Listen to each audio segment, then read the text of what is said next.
Halo semuanya, selamat datang kembali di channel kita.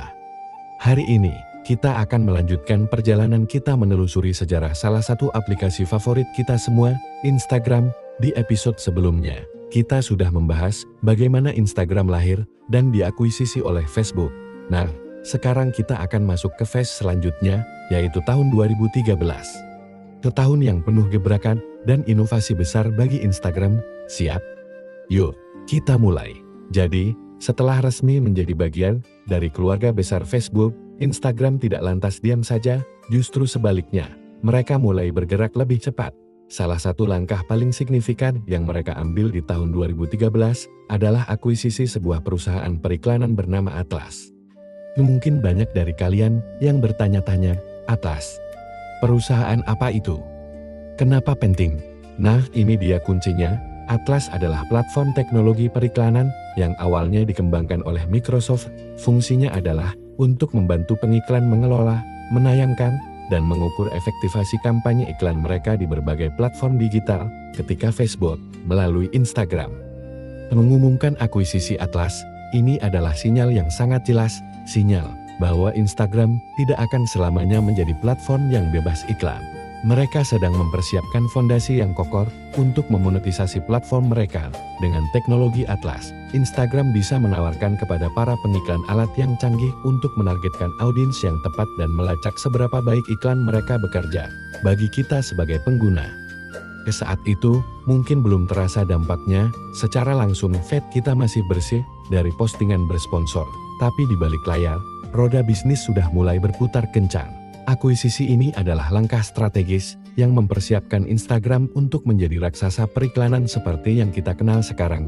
Ini adalah cara mereka memastikan platform ini bisa terus berkembang dan menghasilkan pendapatan, yang pada akhirnya juga mendanai pengembangan fitur-fitur baru yang kita nikmati.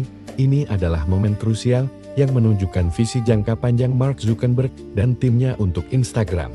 Mereka tidak hanya melihatnya sebagai aplikasi berbagi foto yang keren, tetapi sebagai sebuah ekosistem bisnis yang punya potensi luar biasa. Dan ini, teman-teman, baru permulaan dari transformasi besar Instagram. Nah, selain mempersiapkan mesin uangnya, di tahun 2013 Instagram juga meluncurkan sebuah fitur yang benar-benar mengubah cara kita berinteraksi di platform ini. Kalau sebelumnya kita hanya bisa berbagi foto, pada bulan Juni tahun 2013, Instagram memperkenalkan video. Kalian ingat momen itu? Tiba-tiba, feed kita tidak hanya berisi gambar diam, tapi juga klip-klip bergerak berdurasi 15 detik. Ini adalah jawaban langsung Instagram terhadap popularitas aplikasi lain yang sedang naik daun saat itu, yaitu Vine, yang terkenal dengan video 6 detiknya. Peluncuran fitur video ini adalah sebuah gebrakan besar. Instagram tidak hanya meniru, tapi mereka memberikan nilai lebih. Durasi 15 detik terasa lebih leluasa dibandingkan 6 detik, memungkinkan kita untuk bercerita sedikit lebih panjang. Selain itu, Instagram juga menyertakan 13 filter eksklusif untuk video dan fitur stabilisasi gambar bernama Cinema, canggih banget untuk masanya. Reaksi para pengguna luar biasa. Hanya dalam 24 jam pertama setelah fitur ini diluncurkan, lebih dari 5 juta video diunggah ke Instagram, angka yang fantastis. Tiba-tiba, semua orang menjadi sutradara film pendeknya sendiri. Kita bisa merekam momen liburan, tingkah lucu hewan peliharaan, resep masak singkat, atau sekadar menyapa teman-teman kita. Fitur video ini membuka dimensi baru dalam bercerita di Instagram. Brand dan kreator konten langsung melihat peluang emas. Mereka bisa membuat konten yang lebih dinamis dan menarik. Tutorial singkat, cuplikan di balik layar, hingga iklan mini mulai bermunculan. Ini adalah langkah awal Instagram menuju platform multi konten yang kaya, tidak lagi hanya soal fotografi.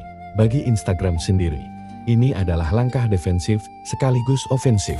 Defensif untuk menahan laju kompetitor seperti Vine, dan ofensif untuk memperkaya pengalaman pengguna dan membuat mereka bertahan lebih lama di dalam aplikasi. Dan terbukti, strategi ini berhasil dengan gemilang. Fitur video menjadi bagian tak terpisahkan dari DNA Instagram hingga hari ini. Jadi, bisa kita lihat, tahun 2013 adalah tahun yang sangat transformatif. Di satu sisi, Instagram secara diam-diam membangun infrastruktur bisnisnya dengan mengakuisisi Atlas. Di sisi lain, Mereka secara terbuka memperkaya pengalaman pengguna dengan meluncurkan fitur video yang revolusioner. Dua langkah ini, meskipun terlihat berbeda, sebenarnya saling terkait. Dengan adanya konten video yang menarik, pengguna akan menghabiskan lebih banyak waktu di aplikasi. Di semakin banyak waktu yang dihabiskan, semakin banyak pula kesempatan bagi Instagram untuk menayangkan iklan.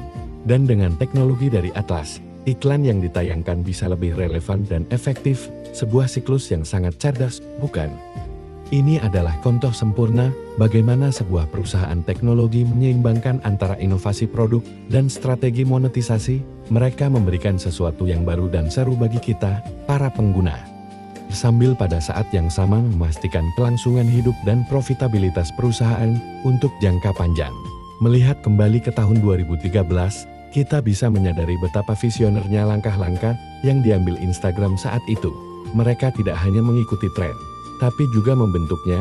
Peluncuran video menjadi cikal bakal dari fitur-fitur lain yang kita kenal sekarang, seperti Stories, Reels, dan IGTV. Semua berawal dari klip sederhana berdurasi 15 detik itu, dan akuisisi Atlas. Itu adalah fondasi dari mesin iklan bernilai miliaran dolar yang mendukung ekosistem Instagram dan Facebook hingga detik ini. Tanpa langkah itu, mungkin Instagram tidak akan sebesar dan seberpengaruh sekarang. Kira-kira begitulah cerita dari tahun 2013.